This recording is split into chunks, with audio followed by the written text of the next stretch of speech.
guys, this is me again, Miss Immortal. At dahil palaban tayo sa buhay, tara uminom tayo ng laban. Laban yogurt. Actually, hindi siya yogurt para siya probiotics yata. So, yun. Pero parang yogurt na rin kasi lasang yogurt talaga siya. O sa mga nagsasabing hindi masarap ang laban, baka naman, ibang laban yung pinili nyo kaya hindi kayo nasarapan, nasaktan lang kayo. So, ayan guys. Ang sarap kaya ng laban. Actually, gusto ko siya, lalo na yung mango flavor. Pero yan, strawberry flavor yan. So, yan. Yan, para sa mga OFW, laban lang. Walang susuko. Walang uuwi hanggat hindi natutupad yung pangarap. Pangarap ba o goal lang? Kahit ano pa yan, basta laban lang sa buhay. And shout out OFW Immortal Group.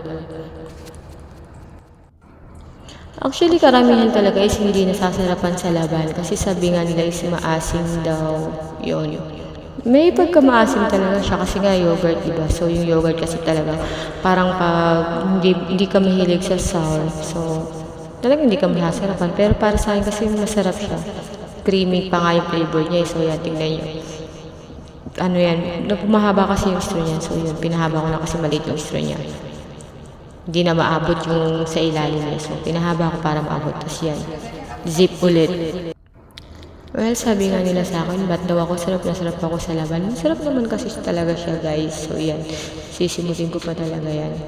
Lagi akong bumibili ito every after duty, minsan every before duty.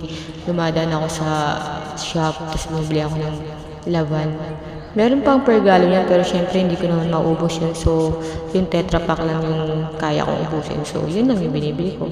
Actually, hindi ko siya binili sa shop ngayon eh. In-order ko siya sa Food Panda. Nung umorder ako ng groceries ko, sinabay ko na yung laban. Kasi gusto ko talaga siya, guys. Wala kasing Yakult dito. Although meron sa Pinoy store, meron. Pero, mahal kasi pag yung Pinoy food dito, mahal. So, yan. Yun lang guys. Bye! Bye!